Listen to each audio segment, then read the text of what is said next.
Hello, everyone, and welcome to another exciting presentation of Georgia Cumberland Conference and the Kentucky Tennessee Conference coming together to give you a communication department training. And tonight we have a topic called AI, the tool, the co-intelligence, and the cultural shift, a Christian perspective. And we're happy to have Dr. Michael Finch with us, who's a professor at Southern Adventist University. Welcome, Dr. Finch. It's a pleasure to have you this evening. Hi, thank you so much for having me. And Dr. Finch, we are going to be talking about artificial intelligence and how it's transforming the way we communicate and work and live, bringing churches both new opportunities and challenges. And so we're excited to have you come on this evening and discuss that with us this evening. And I understand you're going to be drawing from presentations that you've delivered at universities, professional associations, and international conferences.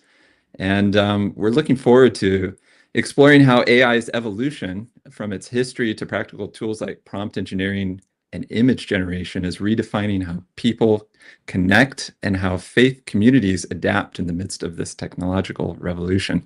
It's a mouthful. There's so much going on in this brave new world of AI. And I just want to let everyone know that we're going to hear from Dr. Finch. He's going to give a presentation for approximately 3/4 of the hour, and then we'll have a time at the end for some Q&A. So we're looking forward to that. And that'll be an opportunity to ask some questions there at the end. So with that, Dr. Finch, the time is yours. All right. Well, yeah, thank you so much for having me. And I'm actually just going to set a timer here going so I can see exactly how long I'm taking because I don't. You give a professor a podium and or a portal, and they can end up talking too much. But yeah, it's great to meet you.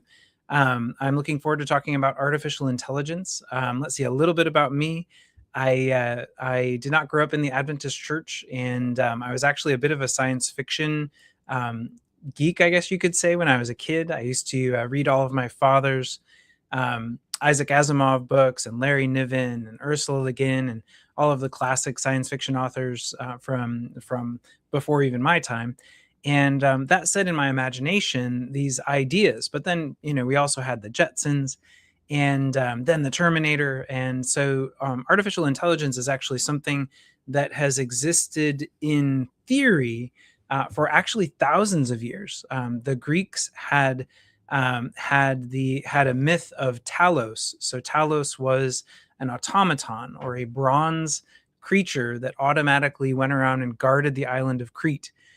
So it's kind of an interesting thing that or the Jews had oh gosh, why do I want to call it a Balrog? That's a horrible name for it.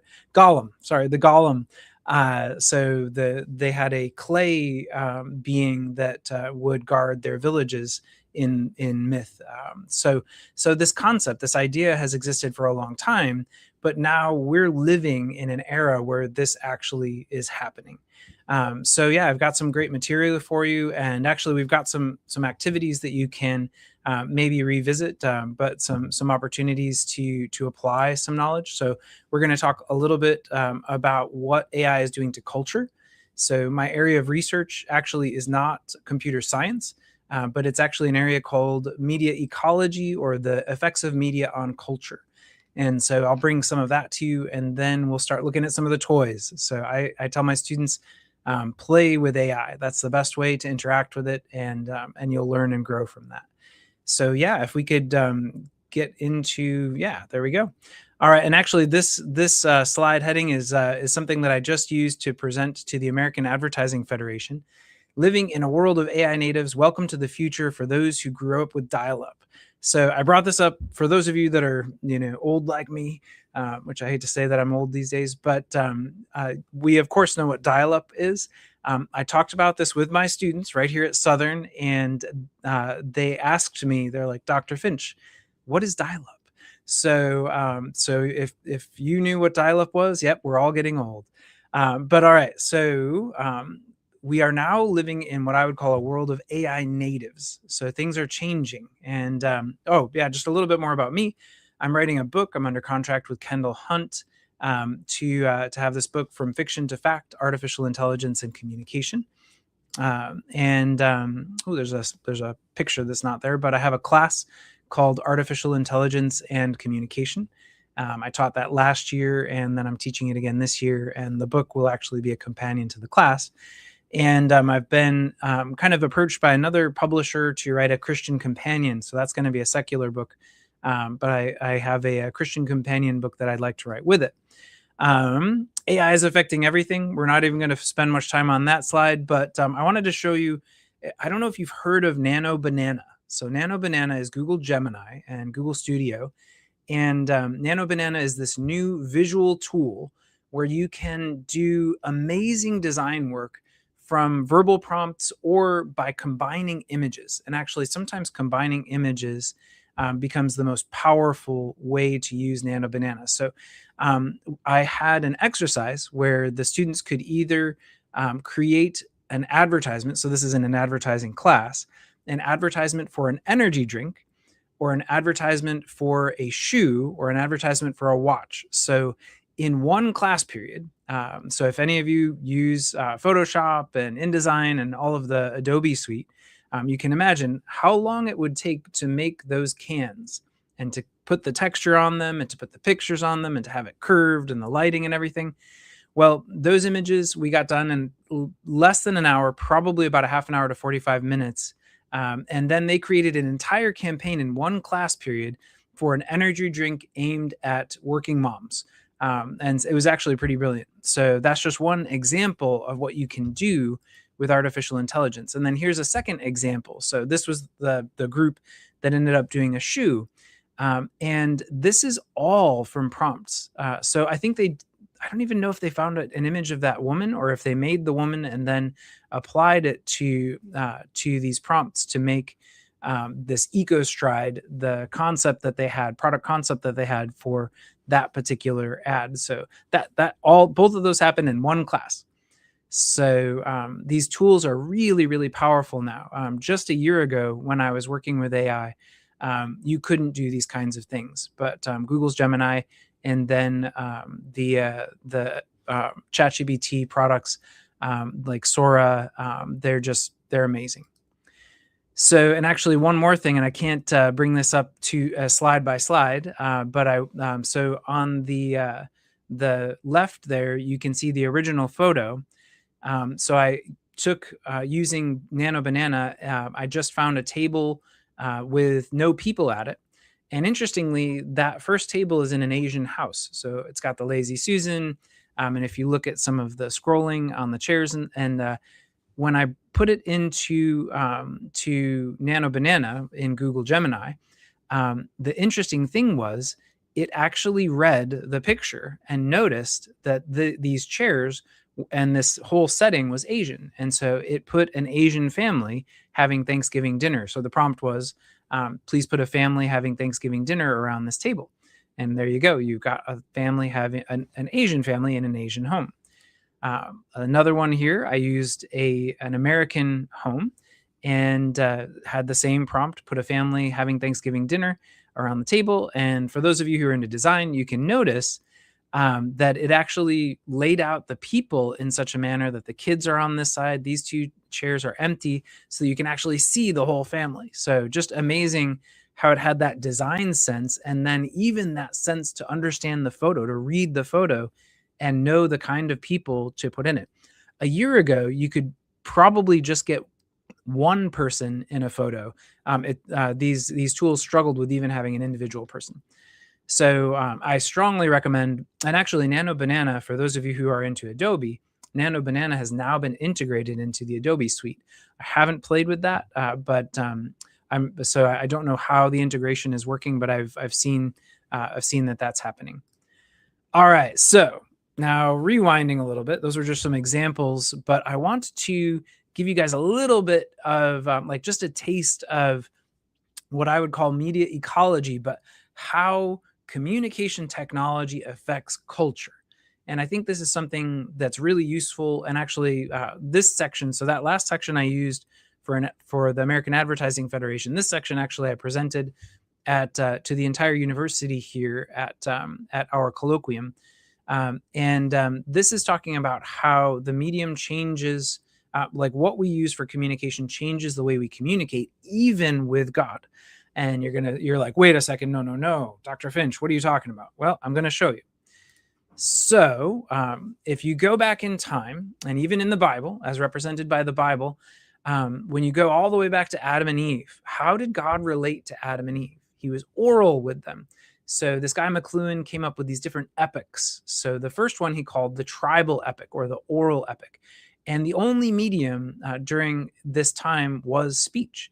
And so the world was oral, the world was experiential, the world was immersive, real time, communal. And God communicated in that way. So he spoke to Adam and Eve, he walked with them, he interacted with them, he called them, he made a burning bush, he had symbols and things like that as they were getting into the literate epic. So, and I'm going through these really fast, so I want to make sure that we have time for everything. But so the literate epic, text comes into the picture, but pretty much the wealthy elites have text and the masses are illiterate still. So all of a sudden, though, you have visual, linear, abstract culture beginning. And so you have the Greek philosophers, the Roman government systems, and then you have the church after Christ, which ends up becoming a highly hierarchical church that kind of lords over its people. And you have the priest and the Romanists, as we talk about in some of our literature. So, but what happened? How did God change with print?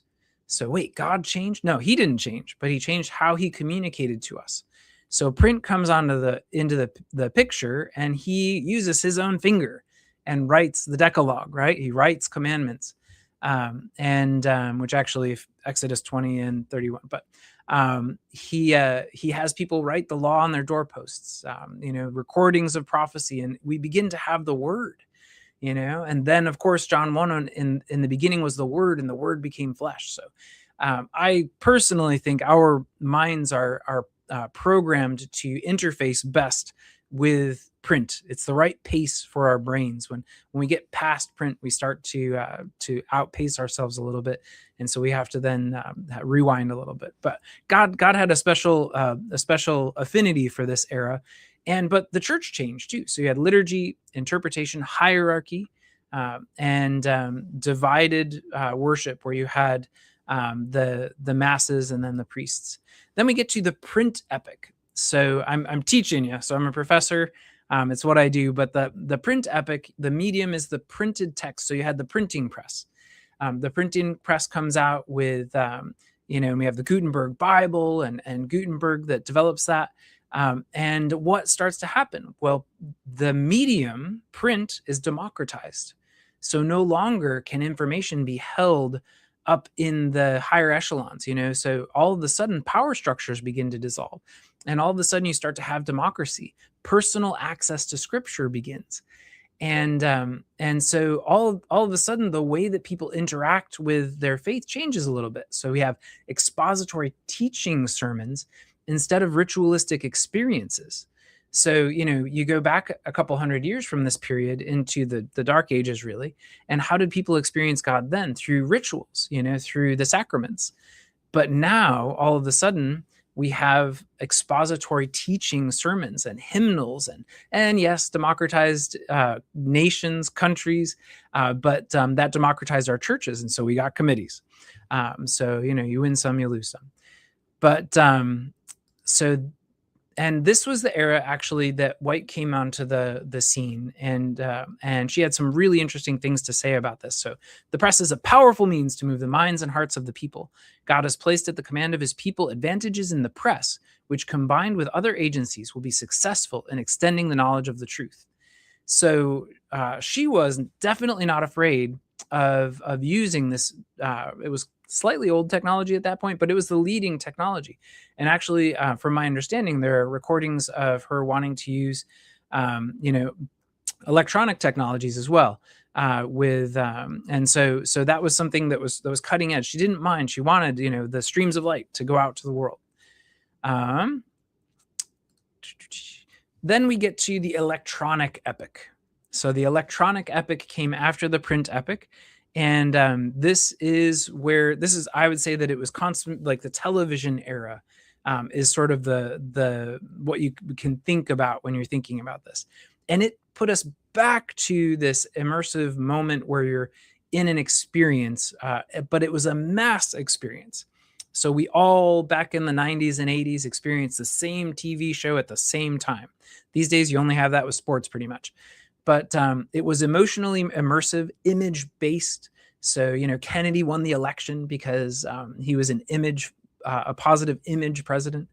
And faith expressions change too. For better or worse. We can discuss that. I'm not having any moral judgments on the change. I'm just saying that things changed. So you had the rise of televangelism. You had image-driven churches and mass revivalism. And so there actually were revivals that took place during this time in this mass culture. And worship style started to change too. So all of a sudden, things became more entertainment focused and experiential and emotional instead of logical and rational. So during the print epoch, when people primarily thought through text, it was very logical, very rational, and a bit more linear, but it was self-owned. Here, it's a bit more group oriented and experiential. And the different buildings changed as you went through time. So here we have an Orthodox church there with the iconostasis and all of the paintings, and people worshiped through looking at those things, and then through, again, the sacraments, through an experience there. But then here with the sort of classic Protestant church there with the pews, a classic Protestant church like that, if you look at it from above, if you think about this, it actually reflects a book. It looks like a book. And then when you get to the television, the electronic epoch, it starts to look like a concert. It looks like entertainment, and that sort of is the medium. So we'll just kind of go through that. But something that a person named Neil Postman said in more words than this, that I've summarized: technologies are not just tools, they're environments. As our media changes, so does our concept of the truth and of self. But what happens to the medium not only delivers information, but begins to shape what it means to be human. Now, it doesn't shape the truth with a capital T, but it starts to shape how we interact with that truth, how we interact with even our faith identity. All right, so now we went into the digital epoch, which we're already leaving, and this is pretty crazy. So digital epoch, you have smartphones and the internet, and things start to converge. You have algorithmic, hyper-personal communication, microcultures and niche identities start to emerge. And it's always on, always streaming. So faith expressions, the church never caught up to this one. So there are a lot of different forms that went into the electronic epoch, the megachurch maybe being sort of the classic sort of consummation of that moment. But here, the church didn't adjust. And so now I'm starting to see some churches adjust to this, but it's a really hard one for the church to adjust to, because the technology, while it brings us together globally and gives a lot of opportunity for communication, it also separates us physically. And I think, there's a huge impetus for communion, for direct communication in Scripture. So this one was a really hard one. And actually, there are graphs that as smartphone use increased, church attendance decreased on an equal and opposite reaction. So it's pretty intense how difficult this technology was for the church.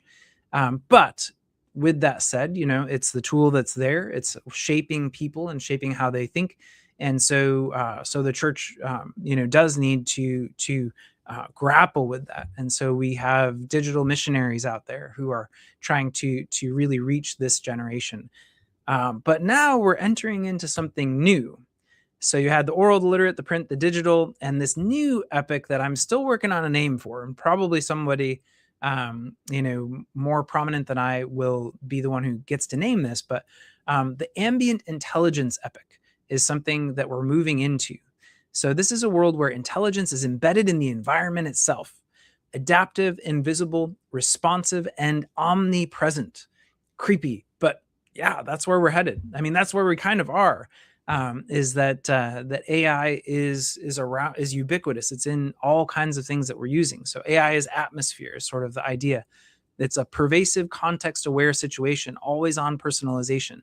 Alexa, turn the lights on, or hey Google, whatever. And so you have adaptive environments, games, feeds, assistants, invisible mediation, shaping identity and culture, and the world becomes the interface. So within this epic emerges this idea of the co-intelligent self.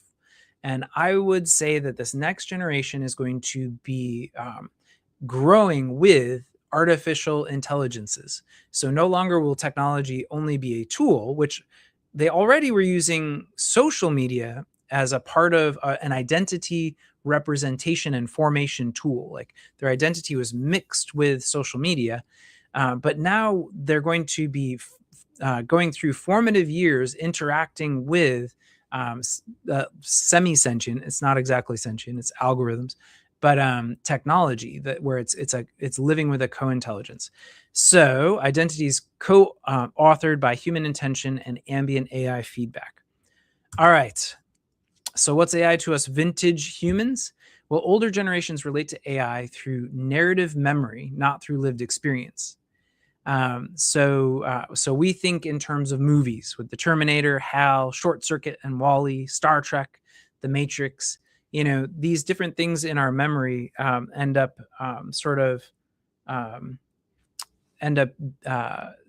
being what shape how we look at artificial intelligence. And so this gives us, I've come up with 4 different categories. Artificial intelligence as a tool, artificial intelligence as a threat, AI as an opportunity, and AI as a novelty. And so this is different from how Gen Z and Gen Alpha see things. Younger respondents view AI as a part of normal life, and older respondents find it as a force entering society. So this is a massive change. They're going to be growing up in this as a part of the environment, like Postman said. And that's a video that we can't watch. So youth are already living with AI, and I have some statistics here that I'll go through quickly because I want to get to the next thing. But 79% of Gen Z has used generative artificial intelligence tools. 79%, and that was probably earlier in 2025. This says 58% of teens had used AI for schoolwork, and that was in 2024. I'm here at Southern, and kind of sadly, I'm seeing a decent percentage of students using AI to complete assignments. And they don't seem that it's such a natural thing that they don't necessarily see an ethical issue there. So one of the things that we need to do is teach our young people that it's unethical to do what is known as cognitive offloading. Offloading your thinking to something else. And I could give you more here, but AI, they're growing up with AI. So AI is not entering their world, they're growing up inside it. And one other thing that I'll mention for the younger generation is actually they're growing up sometimes, not always, obviously. Some people don't allow their kids to have any technology, but when you're talking about American culture as a whole, gaming actually is Gen Alpha and Gen Z, but more Gen Alpha's third place is what scholars call it. And so they're socializing, they're doing commerce, they're living in games. They actually are more likely to socialize with their friends in game worlds than they are to socialize with friends in real life. It's much more common for kids to be to visit online than to visit face to face. AI is reshaping identity, emotion, and social behavior. And a few more statistics. 1 in 3 teens use AI for companions for emotional support, practice conversations, and social rehearsal. And significant proportions say AI conversations are as satisfying or more satisfying than human ones. And this sort of correlates with Gen Z and millennials as they interacted with influencers on social media. They saw influencers as people they could trust, even though it was what's called a parasocial relationship, not a real relationship, but they could trust them. They see it as a judgment-free zone. And again, they're optimistic about these things. So They live in this. So what do they expect from the world around them? So this changes what they expect on how they're interacting with the world. And so they expect a personalized, adaptive, and co-created world. So now, how is that going to change how they interact with the church? Um, so Gen Alpha will be the first generation to learn, play, create, and socialize inside AI-enabled environments, from games to actual LLMs. So ChatGPT, Gemini, those kinds of things. And so they're going to be intertwined with generative artificial intelligence. And that's another video that uses some of these principles. But to sum it up with what Gen Z and Gen Alpha, like how they might be shifting, and this is postulation, but they might see the world through a lens that everything should adapt to me. So when you're in a game, the difficulty adapts to where you're at. So I remember going out and shooting hoops with my son, and he is allowed to use video games some. I limit his screen time. And this can happen to any kid, but he shot a few shots and he was missing and he got discouraged more quickly. And he was used to a gaming world where if he missed the shot, the basket would proverbially come closer. So in his mind, like having something that takes a little bit more practice, a little bit more effort sometimes is difficult. They want adaptive reality. Everything should personalize. So they're used to their Spotify account, their YouTube feed, all of these different things adapting to them. So of course, the church should adapt to me, or that kind of thing. Everything should co-create. So I am a co-creator with reality. And that changes how authority structures are seen and lots of other things. Everything should respond instantly. And that really started happening during the social media era. But and then everything should feel like a game. So everything is gamified. Everything has levels, and I'm going to incrementally work my way forward. And game language actually works for a lot of metaphors if we're thinking about life. But that's kind of, these are massive changes. Like that's not how people interacted in my generation, and so this is a real change. So all right. I'm going to skip some of this and get to my 10 levels of prompting. So this is practical stuff, and we're going to focus on just one level of prompting, but I want to give you some of the depth of where you can go with this stuff. So here are my 10 levels of prompting. And to be perfectly honest, I came up with 6 levels of prompting.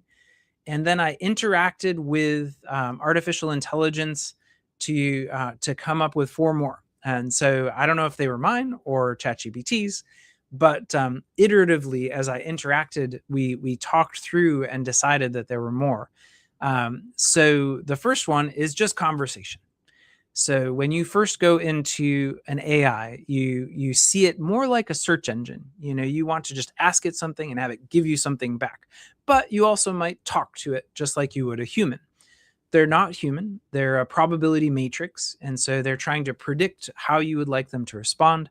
But that natural talk actually helps train them as to your particular arc.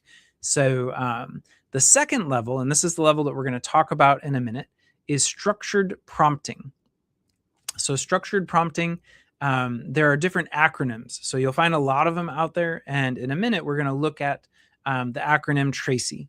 But this is giving several different elements that give particular instructions to the AI so that you can accomplish tasks.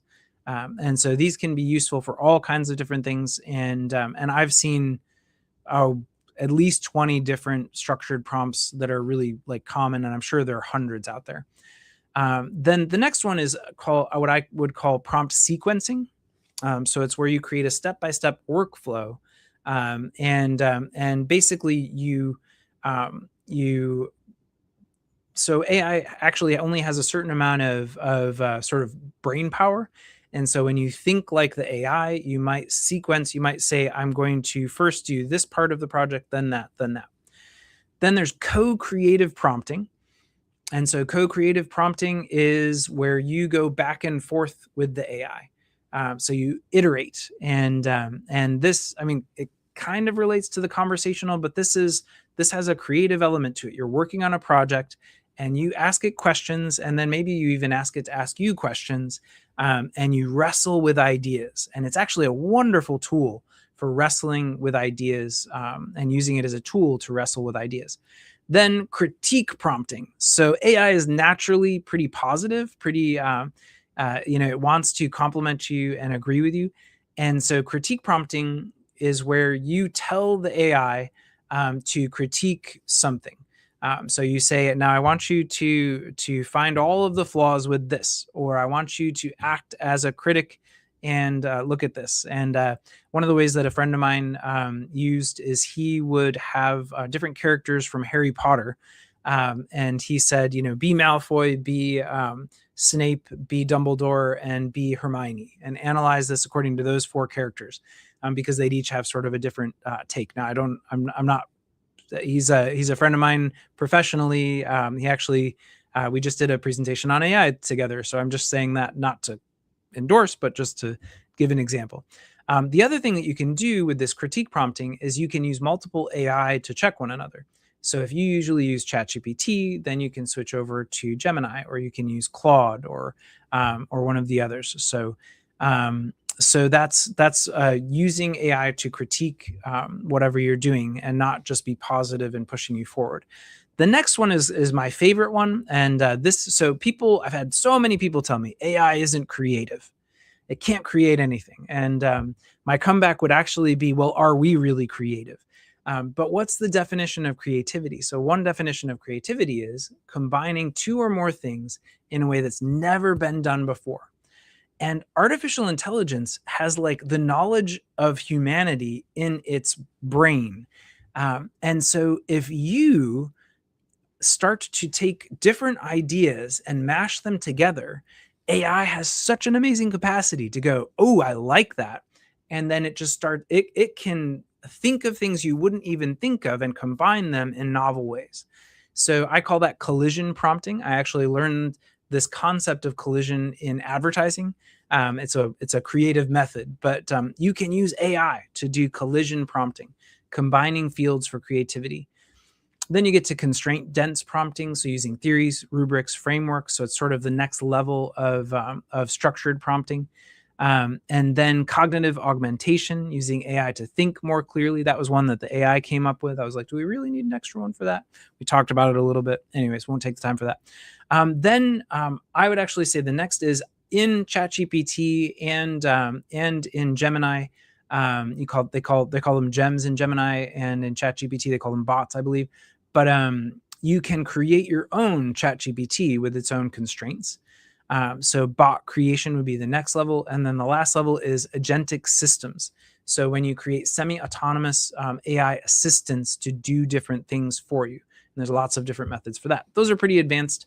This is sort of a progression from beginner to advanced with LLM prompting. So that's kind of cool. And we'll just keep going. And I'm actually going to skip some of this for the sake of time. But all right, let's look at structured prompting. So, just to be transparent here, if you're somebody who's big into AI, you see some little signs here that I used AI when I was putting this together. This is my ideation, a lot of my content, but the AI structured some of this. So I always tell my students, I'm like, oh yeah, I used AI for this. Absolutely. Then they'll ask me, well, how did you do that so that it was actually you? Longer conversation. But so structured prompting uses roles and then looks at the audience. Who are you doing this for? The task, the constraints, and the intent. And my very favorite, one of my favorite frameworks is the Tracy model. And so this is something that can be very useful to you. So Tracy stands for task. So what do you want it to do? Do you want it to give you a story, an outline, an email, a metaphor, an invitation? What? Then the role. So who should the AI be in this particular situation? Should they be a pastor? Should it be a pastor, a creative, a theologian, a teacher? The next one is audience. So who are you speaking to? Is this youth, adults, new believers, the general community? Constraints. So what length do you want? What tone? Is this something that deals with scripture? So if so, how are you treating that? Are there denominational values that you want clearly illustrated? Are you doing this for a news article, for a press release? So does this need to be AP style, that kind of thing? And then intent. So what is the goal? Are you trying to inspire, inform, clarify, invite, encourage, teach? And so just one example down there, act as a youth pastor. So that's the role, writing for high school students, your audience, create a 90-second story explaining grace using a sports metaphor, the task and intent. Keep the language simple, the tone warm, and it's sort of behind a thing here, and end with a clear takeaway, the constraints. So there's an example of using Tracy for an LLM, so a ChatGPT, a Grok, a Claude, one of those. So why does this matter? It protects voice, theology. You can define the tone, the values, the doctrinal boundaries, the pastoral warmth, and right now it really respects that. So if you give it boundaries, if you give it guardrails, then it will use those. That could change in the future. If it does, we have to really make sure that we're careful and watch these tools to make sure that we are running them. It saves hours. So this is something that can really be a time saver.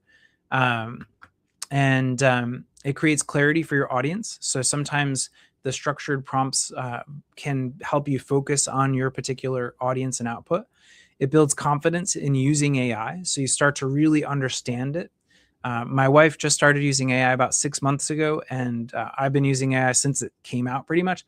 And she said, now I get all the things you've been talking about. So it just gets you using it and confident. And then you can apply these things to things like Sora or Vero or those different kinds of things. So your video outputs, your photo outputs can dramatically improve. So I actually had an exercise, and since I was actually thinking this was going to be something where I was interacting with you guys, I didn't realize it was going to be quite so autonomous. But if you want an exercise, a task might be you want to write a warm invitational description for your church's Christmas service that you're going to put in a newsletter or whatever.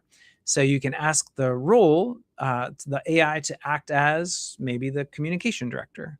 And then the audience, you can talk about whichever you're trying to send it to.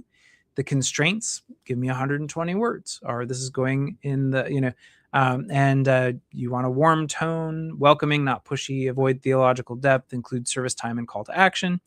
And then the intent, so encourage people to attend, build relational trust, that kind of thing. So you could take something like, okay, I want to create a promo for our Christmas service.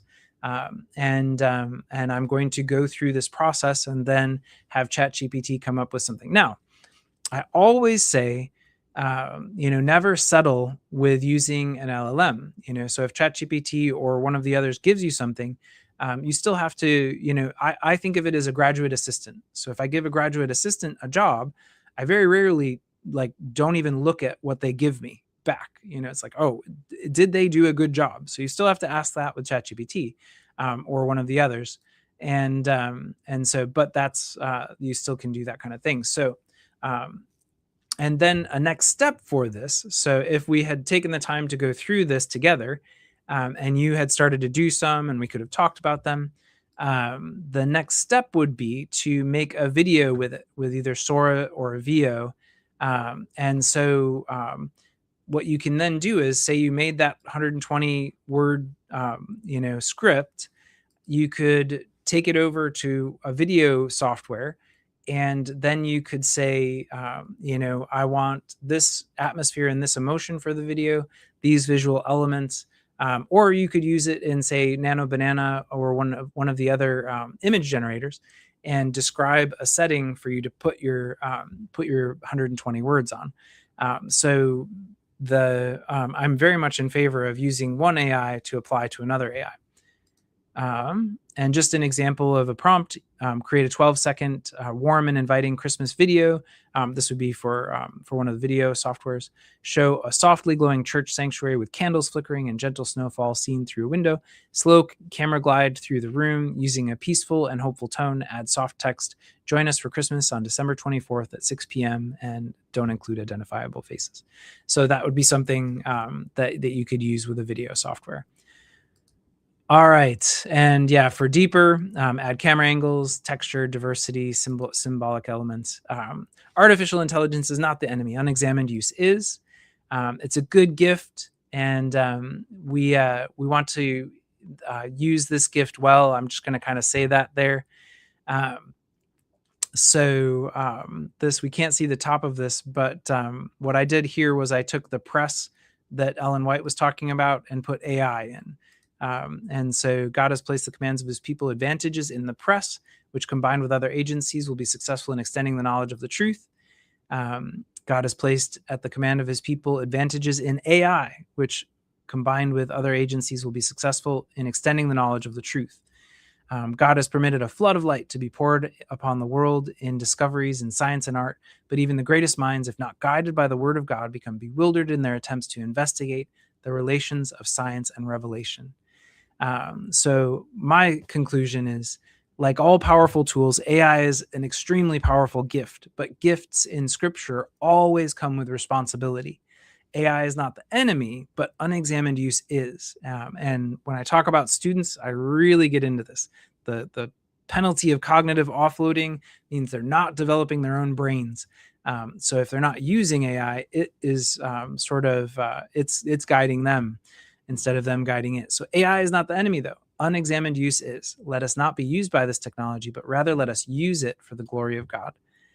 And that's what I've got for the presentation for now. And let's see, that's probably plenty. Yeah, there we go. Got my mic turned on there. Thank you, Dr. Finch. This is such a broad and deep topic that I'm sure we've just kind of just scratched the surface, on this tonight. But the statistics you bring up in the background is just fascinating to me. And I know there's going to be the question, can people get access to the PowerPoint later or something so they can examine some of those slides that you had shared that had quite a bit of information on that. So yeah, I was flying through them. Yeah. yeah. Oh, cool. So we'll make sure to get that from you and make sure that gets posted to our Georgia Cumberland Conference website under the Communication Department Workshops section. And we'll be able to make that available there. Also, we've probably got questions that our viewers have, and we want to move into that right now. And there's one question that has come up that says, what are some of the realistic ways AI can help me speed up weekly tasks like announcements, social posts, or email newsletters? What would you say to that? Yeah. Well, I just gave you one example using the Tracy prompt there. So depending on how long of a content that you're trying to create, but you can.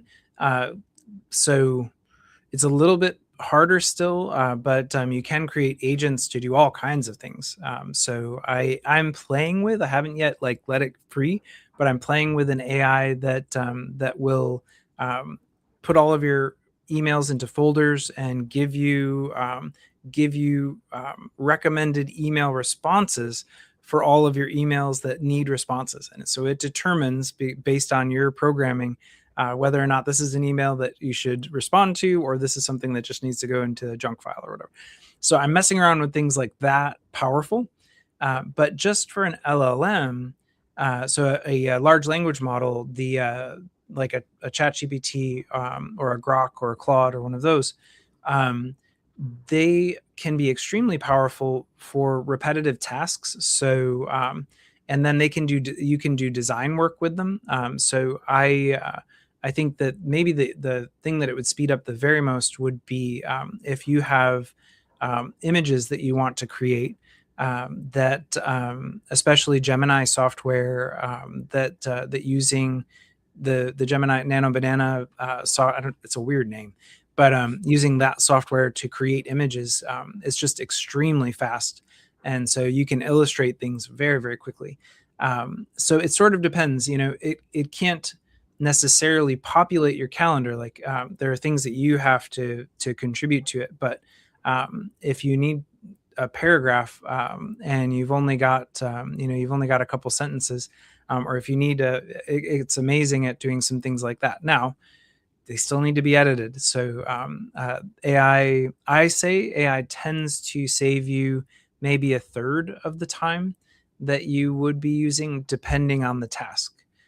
So, image generation, you could go to royalty-free sites and find images. They might not be as precise as what you would want. And so AI can really speed that up. So, yeah. All right. Yeah, thank you. Another question. How do we balance not falling behind the times while maintaining the personal touch for church and worship? Can AI be integrated into a personal emotional experience? There are churches that are using AI to do several different things for the worship service. There's an AI Jesus that's out there, and then I know that we have in the church. There's a group that is using 11 Labs as an AI for translation. To use as a translation software to be able to share with share messages around the world. And in a crazy way, now you can take that message and you can actually use an AI to make it look like you are speaking the other language. So there's 11 Labs. HeyGen is another one. So I actually have a video where I'm speaking Spanish and I don't speak Spanish. And I speak Chinese and I don't speak, so it looks like your mouth is actually moving according to the other language. So there's some pretty amazing things you can do there. Integrating it in other ways, I find it to be, some people find this dangerous, and so I understand that, respect that, but I use AI as a study tool, and I check it. Like I always, if I use any resources, so when I study Ellen White, actually, I say to it, I'd like you to give me feedback on X and give me linked sourced resources and justifications for your responses. And when you say linked and sourced, it does those. If you use Perplexity, it automatically gives you links. And so those can be useful tools for engaging with scripture and with teachings and prophecy and stuff like that. So those are useful tools. Integrating into the worship service, videos. Actually, now the video, I would say a year ago, I would have said don't touch it with a 10-foot pole, but the video production is becoming pretty outstanding now. So if you've got Sora 2 or VO 3, those can create videos that you could use to illustrate different things for church. Yeah, very good. Very good. Our next question. Can AI recreate or refine my PowerPoint presentation? What tool would you recommend? There are two tools that are really good. So I have been using, and I think I'd only stuck with it because I started with it, but I've been using an app called Gamma. I didn't have time to do the one, but I have done some using it's gamma.ai, I think. I don't know, but Gamma. So if you search PowerPoint creating Gamma or something, or on Google, you'll probably find that. The other one is called beautiful.ai. And Beautiful actually now is integrated into PowerPoint. And so if you're creating something in PowerPoint, there's an option, or I might have actually linked it, but you can integrate those right into PowerPoint. You have to pay for those, like about 10, I think Gamma is $10 a month. And Beautiful might be more. That might be why I went with Gamma in the beginning. I think Beautiful's a little bit more beautiful, but they're both very good, and they will create the images. They'll put your content in order. They'll do all kinds of amazing things at the push of a button. For a recent conference, I wrote a conference paper, and I dropped a conference paper into Gamma, and it created a PowerPoint for me, illustrated it, everything in a couple minutes. Cool. Yeah, it's something that I've seen demonstrated. It's pretty fascinating how that works. It could be a real-time saver. Absolutely. Yeah. Okay. Let's see. Should we be playing into the adaptive reality of the youth as they engage with AI? Or should we be encouraging fewer adaptive realities in real life to stimulate that cognitive development? It's a more technical question here. Absolutely. I think that to the degree possible, we should be helping our kids to interact in the real world, IRL, in the real world. The um, real world interactions are at the pace are more at the pace of their brain's development. And so I say all those things about AI affecting culture. I know that a lot of our families, don't allow any screen time. My brother doesn't like his kids, didn't have screen time until they were well into their teen years. And so that's amazing. I think that's very commendable. Australia just put the restriction on social media for kids, and so these kinds of things can be really really useful, really powerful for their brain development. But for those, I also don't judge people who do. And so if your kid is playing games, and if they are interacting in those worlds, like game worlds are embedded with artificial intelligence now. If they're playing Roblox, or if they're playing um, Minecraft, or gosh, what's the one that I'm trying to think of? The most common one for young teens these days. But if they're playing one of those games, like, they're in artificial intelligence worlds already, and so they have a more thin veil between digital and real world, and I think they long for real world, and so. So that's something, we need to be careful of the dopamine that they get. It's literally sort of a drug effect on their brains that dulls them to interacting with the world, when they experience too much flashy, immediate gratification content. And so that's something to be really careful of. And so I mean, I have no idea if this is the right thing to do or not, but I have screen time limits, so that's how I try to play the middle. I could be wrong. I say that with real humility and not judging people who are more absolutist in one way, or who are more permissive in the other. Yeah. Yeah. Yeah. I have a follow-up question for that probably won't be on screen, but AI promises many things, just like other technologies that have come along have made large promises about how it will save us time and improve our productivity and allow us to create new things and invent new things that we wouldn't have thought of before. But what would you say to, again, some of the cautionary tales that go along with AI? What would you say that people should be thinking about and guarding against when using AI? And I'll give you an example of that. Um, should I be, let's say I'm working with a church and I've got a bunch of names, addresses, and emails and phone numbers and other sensitive information, and I'm wanting to design a church directory. Should I be uploading that to AI to help me with that project? Oh, absolutely not. Only use AI for things that are what I would call outward facing. So if it's public information, then you can use it with AI. If it's something that's private, then be really careful. So yeah, that's a great point. Yeah, we didn't get into ethics at all. Yeah, There are yeah, many thoughts. For developmental thought, using it to offload things cognitively can really um, stunt creativity, I would say. You start leaning on it, it becomes a crutch instead of a creative tool.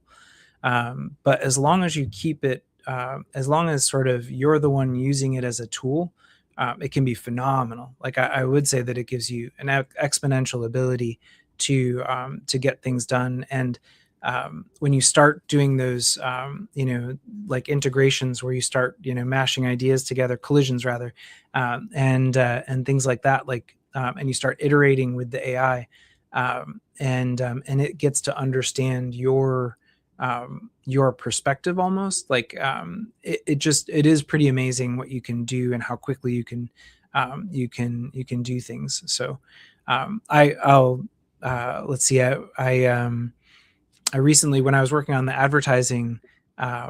the presentation for advertising, I was using ChatGPT and I was iterating with ChatGPT, and it for like, I didn't ask it. So in advertising, there's this thing called psychographic segmentation.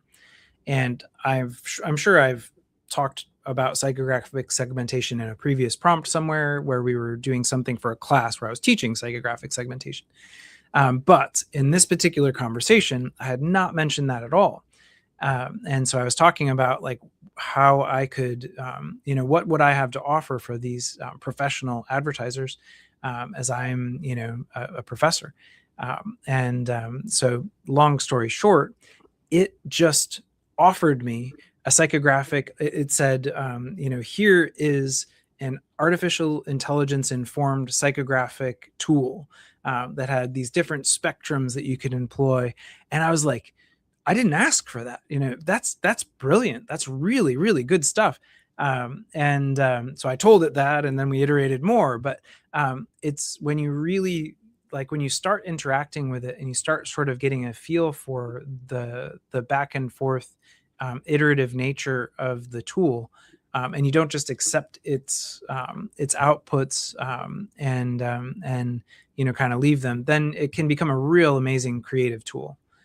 So that's my favorite thing to do with LLMs. Yeah. All right. Well, we're about out of time. I think we probably have time for just one more question, if there's one other question that'll come up. But let's go with this one. Is it okay for churches to use AI-generated images, and what guidelines should we follow when doing that? Yeah, I say absolutely. These days, so depending on the tool you use, the AI-generated image will have different legal boundaries. So if you're using Midjourney, which Midjourney tends to be the best AI to create faces, but Midjourney, technically speaking, you don't own that material. So everything created by Midjourney is open source. So technically anybody could use that. And the way people get around that is they have their own private folders, and their own private folders make it so that nobody knows that you used that Midjourney to create it. And so you can kind of claim it. But because it was trained on public information, it's not owned. But if you're using other software like the Adobe software, Firefly, it's only trained on proprietary images, and so those you can use without even thought. But if it's just in a church service, I would say, feel free. If you're doing something that's going to be very, very public facing, that tens or hundreds of thousands of people will see, and you could potentially face legal pressure, then think about the tool that you're using to make it. But yeah, I think that they're really great tools for using for illustrating different things, especially Nano Banana. It's amazing. Cool. Well, that's terrific. Well, Dr. Michael, I want to thank you so much for the time you've taken to present this information. And I want to thank each of the people who have come online, either through StreamYard, Facebook, YouTube, that have joined us this evening. A couple quick things. First of all, this has been a production of the Georgia Cumberland Conference and the Kentucky-Tennessee Conference Communication Departments.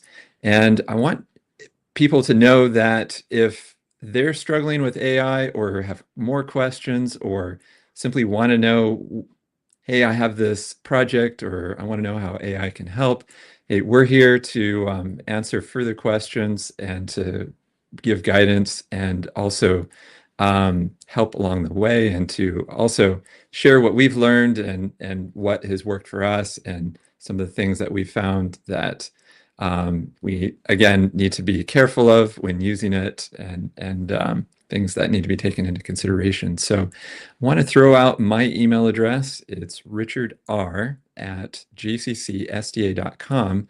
I'm with the Georgia Cumberland Conference, and also Paola, who's with the Kentucky-Tennessee Conference. You want her email address, and it's pmora@kytn.net.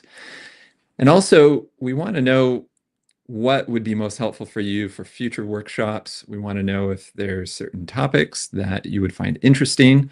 And we also want to know if this format is working, or if a different format would be better. And so we've got a QR code. You'll find it up there in the upper left-hand corner. that you can hit with your phone, or if you look in the comments, you'll see a link to a short survey.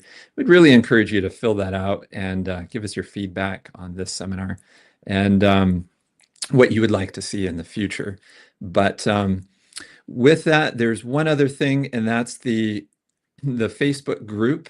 It's for worship, people that are involved in worship technology like church AV or church communication people. We have a Facebook group that we would love for you to join, be a part of. It's just one more place where we can collaborate and share ideas and information. And I could see that being used to share different AI tools and use cases for those tools. That'd be a nice place to post some information like that. And so that, I believe we have a slide for that, if you want to pull that one up. It's our Facebook group. You'll see a QR code for that. And also there'll probably be a link for that you'll see in the chat. So with that, let's go ahead and close with a word of prayer, and we'll let you all go. So let's bow our heads and pray. Father in heaven, we thank you so much for this time we've been able to share together. And with each technology that's come along, there's obviously been an adjustment that's needing to take place. And with AI, it's here to stay, and it's a part of the world. People are interacting with it, they're being affected by it. And so we just pray, help us to understand it better, how to utilize it in creative and safe ways and constructive ways, that we can use this tool and this technology to further the gospel commission and taking this message to the world. We thank you for Dr. Finch and his work in the School of Journalism at Southern Adventist University, and we pray you would bless him and bless the school as they're preparing the next generations in the work that you've called each of us to do. And we thank you for hearing our prayer and for blessing us this evening. In Jesus' name, amen. All right, well, that's all for now. Thank you so much for joining us, and we look forward to next time. All right, goodbye.